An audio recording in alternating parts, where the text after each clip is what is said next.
आपकी प्रॉपर्टी के प्रायोजक हैं देसवाल ग्रुप।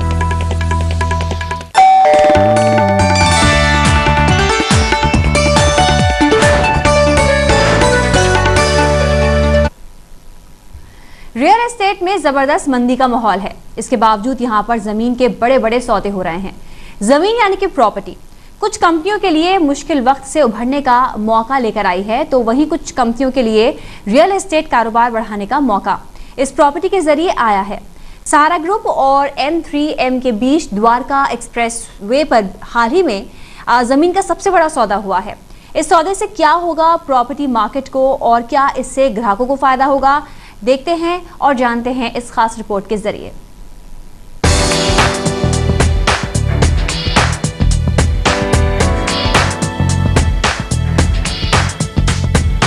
रियल एस्टेट की मंदी को मुंह चिढ़ाने के लिए तैयार है हाल के दिनों में हुआ जमीन का सबसे बड़ा सौदा। द्वारका एक्सप्रेस वे पर सेक्टर 111 और 113 यानी बेहद प्राइम लोकेशन पर स्थित सहारा ग्रुप की जमीन को गुड़गांव के डेवलपर M3M ने खरीदने का करार किया है। एग्रीकल्चर लैंड ट्रांजैक्शन जो सहारा बेचना चाह रहा था, M3M has bought it over. करीबन 1211 करोड़ की ट्रांजैक्शन जो हमें खरीदी है, जिसका हमें पैसा 6 महीने में देना है सहारा को। जिसकी लोकेशन है विलेज चौमा, सेक्टर 111 एंड 113 इन गुड़गांव, जो पहला सेक्टर है दिल्ली से, जस्ट बिहाइंड पुष्पांजलि, 10 minutes from airport. This is the location of the land. Real estate में काफी दिनों से सुस्ती छाई हुई है। बाजार से ग्राहक नादारद हैं और डेवलपर्स स्कीम्स, डिस्काउंट्स, तोहफों की बरसात करके ग्राहकों को लुभाने की तमाम कवायद कर रहे हैं। ऐसे में इस तरह के माहौल में जमीन का इतना बड़ा सौदा रियल एस्टेट डेवलपर्स के भरोसे को दर्शाता है। जानकारों का मानना है कि हालात में बदलाव होने की उम्मीद डेवलपर्स को है और ऐसे में यह सौदा जाहिर करता है कि जल्दी ही रियल एस्टेट के अच्छे दिन आ सकते हैं। देखिए, एज फार समय की बात है, समय एक बड़ा टेम्प्रेरी फेस है। एक रियलिटी में इस समय डिप लग रहा है, लेकिन हमारे हिसाब से ये एक टेम्प्रेरी डिप है और आने वाले 3 से 6 महीनों में आप एक बार रियलिटी प्राइसेस फिर से प्लस जाते हुए देखेंगे। तो उस लिहाज से इस डील को तोड़ना मेरे ख्याल से ठीक नहीं है। रियल एस्टेट की जो मेन इंपॉर्टेंट चीज़ होती है वो होती है लोकेशन। सहारा की जो लैंड है, ये लोकेशन बहुत बढ़िया है और उस हिसाब से मेरे ख्याल से एक अच्छा सौदा है। बिल्डर ने भी अपनी पूरी ड्यू डिलिजेंस की होगी और इम्पॉर्टेंट देखना ये है कि किस तरह के प्लान्स लेके आते हैं, किस तरह से डिलीवरी देते हैं, और अगर वो एक अच्छी चीज़ है तो मेरे ख्याल से ये सौदा बुरा नहीं है, अच्छी बात है। अब आपको जमीन के इस सौदे के बारे में विस्तार से बताते हैं। द्वारका एक्सप्रेस वे पर चौमा गांव की 185 एकड़ जमीन का मालिकाना हक सहारा समूह के पास है। ये जमीन द्वारका एक्सप्रेस वे के सेक्टर 111 और 113 का हिस्सा है। द्वारका एक्सप्रेस वे पर प्रस्तावित डिप्लोमेटिक एन्क्लेव इस लोकेशन के बेहद करीब है। एयरपोर्ट भी इस लोकेशन के नजदीक है। जमीन का यह सौदा M3M ग्रुप और सहारा समूह के बीच 1211 करोड़ रुपए में हुआ है। इसके लिए M3M ने सहारा समूह को 150 करोड़ रुपए एडवांस दिए हैं और बाकी रकम का भुगतान अगले 6 महीनों में किया जाएगा। M3M ग्रुप का दावा है कि ये किसी तरह की जल्दबाजी या मजबूरी में किया गया सौदा नहीं है और इसे मार्केट रेट के मुताबिक ही खरीदा गया है। नहीं, ये डील सस्ती नहीं है, पहली बात। और दूसरी बात, मंदी का दौर चल रहा है, completely accept and appreciate. But good thing is, जैसे कोहिनूर का डायमंड है, मंदी हो तेजी हो, जिसको खरीदना है वो खरीदेगा। So this project is exactly like that. ये स्केर्ड रिसोर्स है। ये जो लैंड है स्केयर है। गुड़गांव में लैंड आज पॉसिबल नहीं है। आपको लैंड खरीदनी होगी, आपको गुड़गांव से 40 किलोमीटर बाहर जाना पड़ेगा, एयरपोर्ट के पास, गुड़गांव के शहर में, फर्स्ट सेक्टर फ्रॉम दिल्ली। सो जो ये सारी चीज़ें हैं, that will attract lot of buyers and lot of investors. अब आपको बताते हैं कि इस जमीन का किस तरह से इस्तेमाल करने की योजना M3M ग्रुप ने बनाई है। कंपनी अपनी पुरानी रणनीति के तहत और इस जमीन की प्राइम लोकेशन को देखते हुए इसे लग्जरी और सुपर लग्जरी सेगमेंट के लिए ही डेवलप करेगी। शुरुआत में यहां पर मिक्स लैंड यूज के तहत करीब 5000 करोड़ रुपए की बिक्री का लक्ष्य रखा जाएगा। अगले साल की आखिरी तिमाही में तमाम मंजूरियों को हासिल करने के बाद यह प्रोजेक्ट लॉन्च किया जाएगा। कंपनी का इरादा लॉन्च के 6 से 8 साल के भीतर इस प्रोजेक्ट को पूरा करने का है। यहां से कंपनी कुल 12,000 करोड़ की बिक्री का अनुमान लगा रही है। इस रकम का कुल 1/3 निर्माण में खर्च होने का अंदाजा है। कंपनी का कहना है कि इस तरह की लोकेशन का आगे मुहैया हो पाना बेहद मुश्किल है। सो एक ऐसी लोकेशन है जो गुड़गांव में अगले 50 साल आ ही नहीं सकती, पैदा हो ही नहीं सकती। That is the beauty of this project. Talking about the development, हमारा ऑब्जेक्टिव इस लैंड को लेने का ये है कि हम इस पे एक world class development, not apartment, not office, एक वर्ल्ड क्लास डेवलपमेंट जहाँ पे सारे कंपोनेंट्स जो होते हैं रियल एस्टेट के, घर, ऑफिस, शॉपिंग मॉल, बच्चों के लिए कुछ, बुजुर्गों के लिए कुछ, हर सोसाइटी में हर आदमी के लिए कुछ। So we are talking about a very very mixed use development इस प्रोजेक्ट में आएंगे, जो गुड़गांव में सिर्फ इसी प्रोजेक्ट पे अप्रूवल आ सकता है। पिछले 7 बरसों में दिल्ली एनसीआर के रियल एस्टेट ने जमीन के कई बड़े सौदों को अंजाम तक पहुंचते देखा है। इससे पहले 2011 में वेव ग्रुप ने नोएडा में 6,500 करोड़ रुपए में 151 एकड़ जमीन खरीदी थी। डीएलएफ ने 2009 में गुड़गांव में 350 एकड़ जमीन का सौदा 1,750 करोड़ रुपए में किया था। इसके पहले 2007 में भी डीएलएफ ने दिल्ली में 1,675 करोड़ रुपए में 38 एकड़ जमीन खरीदी थी। यूनिटेक ने 2006 में नोएडा में 1,582 करोड़ रुपए में 340 एकड़ जमीन का सौदा किया था। गॉडसंस ने यमुना एक्सप्रेसवे पर जेपी ग्रुप से 1,500 करोड़ रुपए में 300 एकड़ जमीन खरीदी थी। जानकारों का मानना है कि डेवलपर्स को अगले बजट से बहुत उम्मीद है और इसी वजह से वो इस तरह के बड़े सौदों में हाथ डाल रहे हैं। हालांकि लोकेशन का इस तरह के सौदों में काफी बड़ा रोल होता है। ये एक तरह से बिल्डर का भी कॉन्फिडेंस दिखाता है और पूरे मार्केट का एक कहीं ना कहीं सेंटीमेंट दिखाता है। बेसिकली अगर डेवलपर, बड़े डेवलपर्स के माइंडसेट से देखा जाए तो वो आज की नहीं देख रहे होते, उन्हें आगे तक का एक विजन पता होता है कि किस तरह से मार्केट प्ले करेगी। तो वही जो मैंने पहले कहा कि आज की डेट में एक टेम्परेरी डिप है, लेकिन ये डिप आप देखेंगे आने वाले कुछ महीनों में, और स्पेशली इस बजट से बड़ी उम्मीदें हैं। अगर बजट अच्छा रहा और एक लो इंटरेस्ट रेट की रिजीम स्टार्ट हुई, जो कि उम्मीद है, तो आप रियल एस्टेट फिर से पिक करते हुए देखेंगे और उसके हिसाब से अच्छी डील है, अच्छी लैंड है, बड़ी अच्छी लोकेशन है। इस तरह के सौदों में एक बड़ा जोखिम भुगतान की रकम को लेकर होता है। हालांकि M3M ग्रुप का दावा है कि वो फंडिंग के इंतजाम को लेकर भरोसेमंद है। वैसे भी इन दिनों काफी डेवलपर्स प्रोजेक्ट्स में फ्लैट्स बनाकर बेचने की जगह FSI बेचकर मुनाफा कमा रहे हैं, यानी कंपनी के पास दूसरे डेवलपर्स को भी जमीन का हिस्सा बेचने का विकल्प मौजूद रहेगा। आदित्य केराना, दिल्ली आज तक। तो जो लोग इन्वेस्ट कर रहे हैं इतना बड़ा अमाउंट, उनको लगता है कि जो डिप है अब जो प्रॉपर्टी रियल एस्टेट सेक्टर में आ रहा है वो कुछ समय में, कुछ महीनों बाद ठीक हो सकता है। और कितना ठीक हो सकता है, क्या क्या चांसेस हैं, इसके बारे में विस्तार से जानने के लिए 2 खास मेहमान हमारे साथ जुड़ गए हैं स्टूडियो में, जैसे कि हर वीक जुड़ते हैं। ललित टेकचंदानी जी जुड़े हैं, प्रॉपर्टी एक्सपर्ट हैं, और अश्विनी मंगल जी जुड़े हैं, ज्योतिषाचार्य हैं और वास्तु एक्सपर्ट हैं। आप दोनों का बहुत बहुत स्वागत है हमारे कार्यक्रम में। ललित जी, जैसे कि अभी आपने रिपोर्ट देखी, उसमें कहा कि कुछ समस्या है, डिप है, प्रॉपर्टी के दाम गिर रहे हैं, लेकिन 3 से 6 महीने में जो बाजार है वो ठीक हो जाएगा। क्या आपको भी ऐसा लगता है? नहीं, देखिए 3 से 4 महीने तो हम पिछले 1.5 से 2 साल से सुनते आ रहे हैं कि 2-3 महीने में ठीक हो जाएगा, लेकिन प्रैक्टिकलिटी ये नहीं कहती। अभी मार्केट में काफी कमियां हैं। देखिए मार्केट जो होता है, एक तो डिमांड सप्लाई और सेंटिमेंट्स से चलता है। डिमांड सप्लाई वाली जो बात है, इस समय एक बहुत ही ज्यादा मिसमैच हो चुका है डिमांड में और सप्लाई में। सप्लाई इस समय बहुत है मार्केट में, डिमांड लोगों की नहीं है। उसके अलग अलग कारण है, किसी के पर्सनल रीजंस हैं कि कोई वेट कर रहा है कि थोड़ा सा ये जो बबल है, जो प्रॉपर्टी मार्केट का जो डाउनफॉल है वो ठीक हो तो हम इन्वेस्ट करें। तो काफी अलग अलग तरीके के सेगमेंट और काफी अलग अलग तरीके के लोग हैं जो कि वेट एंड वॉच वाली पॉलिसी अपनाए हुए हैं कि मार्केट कब थोड़ा सा ऊपर होगा। लेकिन अगर आप दूसरी तरफ से देखें, दूसरे पहलू से देखें, मार्केट में ऐसा नहीं है कि ट्रांजैक्शंस नहीं हो रही। अभी आपने देखा इतना बड़ा सौदा हो रहा है, तो कई लोगों के लिए ये अपॉर्चुनिटी भी है। जिसके पास सरप्लस पैसा है, जिसके पास फंड की प्रॉब्लम नहीं है, जिसके पास जॉब स्टेबिलिटी है, जिसको पता है कि मैं अपने दायरे में रह के अगर कोई प्रॉपर्टी लेता हूं तो उसको मैं चुका पाऊंगा, तो मेरे हिसाब से आज से बढ़िया कोई वक्त उनके लिए नहीं है प्रॉपर्टी में इन्वेस्ट करने के लिए। बशर्ते आप अपना ये देख के चलिए कि आप जो रीपेमेंट करनी है या जो भी आपके जो फंड्स हैं उसकी आपको कोई प्रॉब्लम ना हो। तो प्रॉपर्टी के ये अप्स एंड डाउन्स तो ये चलते रहते हैं, लेकिन जो मार्केट में सुधार आने वाली बात है, ठीक बात है कि एक बजट से लोगों को काफी एक्सपेक्टेंसी होती है कि बजट कैसा आएगा, क्या होगा, तो बजट पे काफी डिपेंड है। लेकिन ग्रेजुअली हम ये नहीं बोलेंगे कि प्रॉपर्टी के प्राइसेस ऊपर जाने चाहिए। मैं तो ये बोलूंगा कि प्रॉपर्टी के प्राइसेस करेक्ट हुए हैं, तो आप जी, हम ताकि गुड़गांव- मेन ये है कि सब लोगों के पास, जो लोग घर खरीदना चाहते हैं वो खरीद पाए प्रॉपर्टी, ये सबसे अहम है।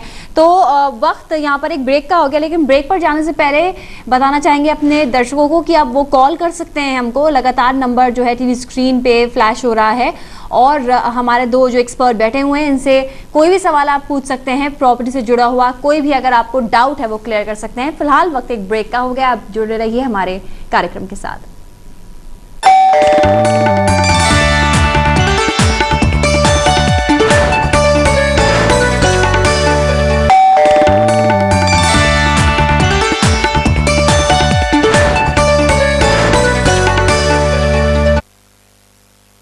प्रॉपर्टी में एक बार फिर से आप सभी का स्वागत है। तो हम बात कर रहे हैं कि क्या ये सही समय है घर खरीदने के लिए, इन्वेस्ट करने के लिए या अपनी प्रॉपर्टी को बेचने के लिए। हमारे साथ दो खास मेहमान जुड़े हुए हैं और लगातार हमें कॉलर्स कॉल कर रहे हैं।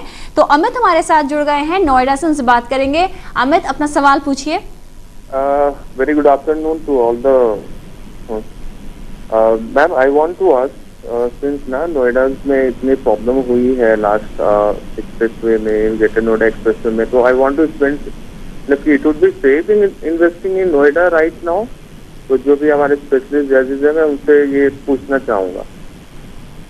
थोड़ी वॉइस क्लियर नहीं थी, ललित जी, वो नोएडा में इन्वेस्ट करने के लिए सही समय पूछ रहे हैं। देखिए, नोएडा का जो मार्केट है वो एक डिफरेंट मार्केट है। अगर हम एनसीआर की बात करते हैं और एनसीआर में अलग अलग रीजन्स कंपेयर करते हैं तो Noida is a different market. Noida market is mostly dominated by and users, जो कि एक मार्केट में पॉजिटिव चीज होती है। एंड यूजर का होना पॉजिटिव होती है। ज्यादा इन्वेस्टर हो तो वो आपके प्रोजेक्ट में एक क्वेश्चन मार्क बना रहता है, बिकॉज जहां पे ज्यादा इन्वेस्टर्स आते हैं वहां पे स्पेकुलेशंस बहुत होती हैं। तो नोएडा इन कमिंग टाइम्स, और नोएडा जिस हिसाब से डेवलप हुआ है और जिस हिसाब से डेवलप हो रहा है, अगर हम एनसीआर में बात करें तो नोएडा, ग्रेटर नोएडा जैसा इंफ्रास्ट्रक्चर पूरे एनसीआर में कहीं नहीं है। तो इंफ्रास्ट्रक्चर एक बहुत अच्छा वेटेज लेके आता है, बस थोड़ी सी यहाँ पे पॉलिटिकल अनस्टेबिलिटी है। तो जो एक वर्ल्ड मैप में हम बात करते हैं नोएडा के आने की, वो नहीं है। लेकिन आईटीएस डोमिनेटेड है, एक ओवरऑल अच्छा मार्केट है, बट यहाँ पे थोड़ा सा आपको पेशेंस से काम करना पड़ेगा। अदरवाइज इस मार्केट में स्पेकुलेशन नहीं रहेगी, एक स्टेबिलिटी जरूर मेंटेन रहेगी, विच इज वेरी पॉजिटिव। चलिए, मतलब आपको थोड़ा ध्यान रखना पड़ेगा, लेकिन नोएडा में इन्वेस्ट करना ठीक है। इस समय हमारे साथ एक और कॉलर जुड़ गए हैं, कृष्णानगर से हरीश जुड़े हैं, उनसे बात करेंगे। हरीश, पूछिए अपना सवाल। हेलो जी हरीश, पूछिए अपना सवाल। हाँ जी, मेरा सवाल ये है, हमारा एक NH24 पर आदित्य बिल्डर्स में फ्लैट बुक किया है, उसमें क्या फ्यूचर है उसका? देखिए, इस समय तो फ्यूचर पे ही हम टिके हुए हैं। रियल एस्टेट मार्केट जो है इस समय फ्यूचर पे टिका हुआ है कि फ्यूचर अच्छा होगा तो लोगों ने, जिन्होंने इन्वेस्ट किया हुआ है, उनके प्राइसेस बढ़ेंगे। बट देखिए, अगर आप ओवरऑल देखिए, जो एक कैलकुलेशन होती है, जो लैंड होती है, जो एनसीआर दिल्ली के आसपास की लैंड है, वो धीरे धीरे एग्जॉस्ट होती जा रही है। तो जो आपने इन्वेस्टमेंट की हुई है, जो आपने बात कर रहे हैं, एक अपार्टमेंट जो आपने लिया हुआ है, वो उस दायरे में आ रहा है जो कि एनसीआर के क्लोजेस्ट जोन्स में आता है। तो क्लोजेस्ट जोन्स में हमेशा हलचल रहती है, मार्केट अच्छा रहता है, मार्केट अपबीट रहता है। अनफॉर्चुनेटली अभी एक ग्लोबल स्लो डाउन है, एक ओवरऑल स्लो डाउन है, तो अभी हम ऐसा कुछ नहीं बोल पाएंगे। लेकिन आने वाले टाइम में इसको होल्ड करेंगे तो जरूर आपको वो पे करके जाएगा, just because of scarcity of land which is closer to Delhi. आपको वो एडवांटेज हमेशा मिलता रहेगा। अश्विनी जी, यहाँ पर मैं आपसे सवाल पूछना चाहूंगी। अगर हम ज्योतिषाचार्य के हिसाब से पूछें, ज्योतिष के हिसाब से पूछें, तो आपको क्या लगता है, क्या 3 से 6 महीने या जो भी कहा जा रहा है, स्पेकुलेशंस हो रही हैं, आपको क्या लगता है उसके बारे में, आप ज्योतिष के हिसाब से क्या कहेंगे? देखिए, शनि वृश्चिक राशि में प्रवेश कर चुके हैं और धीरे धीरे करके शनि आगे बढ़ रहे हैं, तो इसलिए इस समय बहुत ही अच्छा समय है कुछ भी चीज़ खरीदने के लिए, क्योंकि रेट्स ऑलरेडी डाउन है। और इसके अलावा बहुत जल्दी मार्केट में इंक्रीज आएगा, लोग परचेज करने लग जाएंगे और चीज़ें ठीक होने लगेंगी। तो अगले 3 से 4 महीने के अंदर अगर कहा जाए तो प्रॉपर्टी के रेट ज़रूर बढ़ेंगे और फ़ायदा होगा जिन लोगों ने आज लिया है या अभी लेके। चलिए, एक और कॉलर हमारे साथ जुड़ी हैं, जनकपुरी से अनीता जुड़ी हैं। जी अनीता, क्या सवाल है आपका? हेलो, मेरा जनकपुरी के सामने डाबरी में मेरा एक प्लॉट है, मुझे टेक चंदानी जी से पूछना है कि क्या मैं उसको होल्ड करूं या निकाल दूं, क्या है उसका फ्यूचर? कहाँ पे प्लॉट है आपका? डाबरी में, जनकपुरी के सामने डाबरी एक्सटेंशन है, वहाँ पर है जी। देखिए, ये आपकी एक पर्सनल कॉल है। अगर आपको इसमें पैसों की जरूरत है तो आपके पास कोई ऑप्शन नहीं है इसको निकालने के अलावा, लेकिन आप इसको होल्ड कर सकते हैं। जैसे कि अभी आप ये प्रोग्राम भी देख रहे हैं, बातें यही आ रही है कि 3 से 6 महीने में मार्केट में सुधार आने की उम्मीद है। तो मार्केट में देखिए इतनी लंबी देर तक मंदी नहीं रह सकती, तो कहीं ना कहीं पॉजिटिव चीजें, और ये पॉजिटिव एक स्टेबल गवर्नमेंट है, काफी चीजें फेवरेबल है, बट एक पॉलिसीज और एक फ्रेमवर्क की बहुत जरूरत है रियल एस्टेट मार्केट में। फ्रेमवर्क इसलिए जरूरी है क्योंकि सेंटीमेंट्स भी मार्केट को कमांड करता है, और यहाँ पे प्रॉब्लम यह है कि नॉर्थ इंडिया में खासकर लोगों के सेंटीमेंट्स बहुत डाउन रहते हैं। जो हमारे डेवलपर्स की एक्टिविटीज रहती हैं, सरकार की एक्टिविटीज रहती है, उसको चलते हुए लोग प्रॉपर्टी में डरते हैं इन्वेस्ट करने से। तो आप अभी थोड़ा इसको होल्ड करके चलिए, लेकिन अगर आप इसको निकालना चाहते हैं और कहीं और इन्वेस्ट करना चाहते हैं तो वो भी एक अच्छा टाइम है, क्योंकि आप यहाँ पे सस्ता बेचेंगे तो दूसरी जगह भी सस्ता खरीदेंगे, तो वो बैलेंस जरूर बना हुआ है। बाकी कॉल आपकी ये पर्सनल कॉल है। चलिए, एक और कॉलर हमारे साथ जुड़े हैं, सुबोध मयूर विहार से, उनसे बात करेंगे। सुबोध, क्या सवाल है आपका? मैडम, मेरा सवाल ललित जी से है। मैं ये जानना चाहता हूँ कि ये जो एल्जोन है, इसके अंदर यदि मैं एज एंड यूजर कुछ प्रॉपर्टी खरीदना चाहता हूँ तो उसका ये राइट टाइम है या इसके लिए अभी कुछ और वेट करनी पड़ेगी गवर्नमेंट की तरफ से? देखिए, प्रॉपर्टी खरीदने के लिए ये सबसे बेस्ट टाइम है, और रीजन है मार्केट में डाउनफॉल है, सेलर्स हैं जिनको वो प्राइस या वो बायर्स नहीं मिल पा रहे, एक ट्रांजैक्शंस नहीं हो रहे मार्केट में। तो जो भी इस समय जिसके पास भी सरप्लस है पड़ा हुआ है, वो मार्केट में अगर निकलता है तो बहुत अच्छी अच्छी ऑफर्स उनके पास आ रही हैं। लेकिन ये ध्यान रखिए कि आपके पास सरप्लस होना चाहिए। आप वो लोन और इन सब चक्रों में पीछे की स्टेबिलिटी देखनी बहुत जरूरी है। इट्स अ राइट टाइम, बहुत अच्छा टाइम है इन्वेस्ट करने के लिए, अगर आपके पास एक्स्ट्रा फंड्स पड़े हुए हैं तो। अश्विनी जी, आपसे पूछना चाहूंगी, क्या वास्तु के हिसाब से अगर आपसे हम पूछें, आप क्या कहते हैं, क्या इस समय इन्वेस्ट करना ठीक है अगर हम राशियों के हिसाब से बात करें, उस एंगल से बात करें तो? जी बिल्कुल, इस समय इन्वेस्ट करना बहुत ही अच्छा रहेगा, क्योंकि एक बहुत ही अच्छा समय है। इस समय रेट्स कम हैं और साथ ही साथ में डिमांड बहुत कम है, लेकिन सप्लाई बहुत ज़्यादा है। तो इसलिए आप अगर खरीदते हैं, कुछ भी खरीदते हैं, तो आप नेगोशिएशन अच्छी कर सकते हैं। ये बहुत ही राइट टाइम है।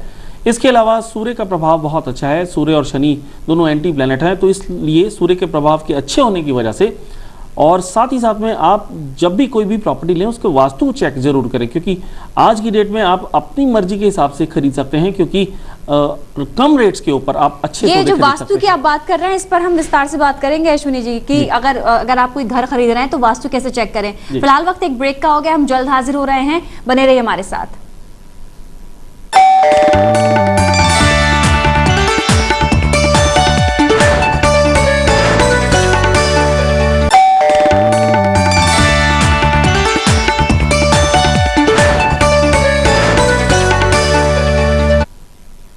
आपकी प्रॉपर्टी में एक बार फिर से आप सभी का स्वागत है। अश्विनी जी, सीधे आपके पास आएंगे, आप बताइए कि अगर कोई घर ले रहा है अपने लिए, ऑफिस ले रहा है, वास्तु कैसे चेक करेगा वो? वास्तु चेक करना बहुत ज़्यादा ज़रूरी है, क्योंकि घर जब हम लेते हैं तो कुछ चीज़ें, कुछ पॉइंट्स अगर हम चेक कर लेते हैं तो बहुत अच्छी बात होती है।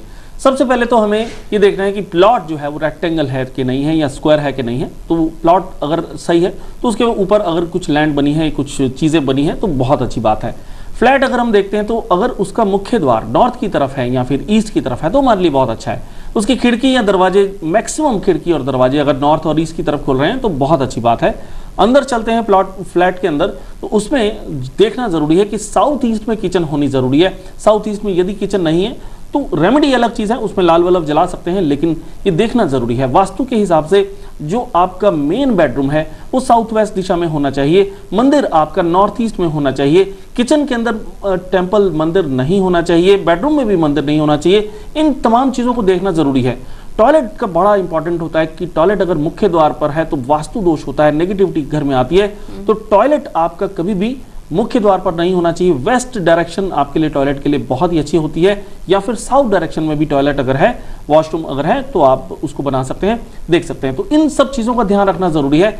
और इसके अलावा एक बहुत ही खास चीज़, जब भी कभी भी आप कोई भी फ्लैट देखने के लिए जाते हैं या कोई भी घर देखने के लिए जाते हैं तो उस घर को देखें कि साउथ दिशा की तरफ उसकी एंट्री ना हो, या फिर मुख्य द्वार पर किसी भी तरह का कोई भी अवरोधक, कोई बिजली का खंभा, पेड़ या फिर किसी भी धार्मिक स्थल की छाया उस पर ना पड़ती। बिल्कुल बिल्कुल, तो छोटी छोटी चीजें हैं, बहुत जरूरी हैं। ललित जी, प्रोग्राम के आखिर में क्या टिप्पणी करेंगे आप? नहीं, मैं तो ये कहूंगा कि थोड़ा सा वेट एंड वॉच है, लेकिन अगर आपको इन्वेस्ट करना है, एक राइट टाइम है इन्वेस्ट की, आपकी पीछे बैकअप होना चाहिए कि किस तरीके से इन्वेस्ट कर रहे हैं। अगर आपको बेचना है और बेच के कोई खरीदना है तो भी एक अप्रोप्रिएट टाइम है। तो ओवरऑल जो है एक अप्रोप्रिएट टाइम है और बड़ी अच्छी बात है, ये थोड़ी सी मार्केट में करेक्शन आई है और आने वाले टाइम में जब मार्केट स्टेबल होगा तो एक करेक्टेड प्राइस के स्टेबल होगा। लेकिन दूसरी ये है कि जो हमारे यहाँ पे जो डेवलपर्स है, खासकर नॉर्थ इंडिया के डेवलपर्स हैं, उनको भी इससे कुछ सीखना चाहिए। एक जो भेड़चाल वाली बात होती है, जो एक डेवलपर अपना कमांड रख के चलता है, उस मार्केट से सीखना चाहिए। बिल्कुल, क्योंकि सब चीजें ठीक है, लेकिन सब लोग प्राइस करेक्टेड हो ताकि सब लोग प्रॉपर्टी खरीद पाएं।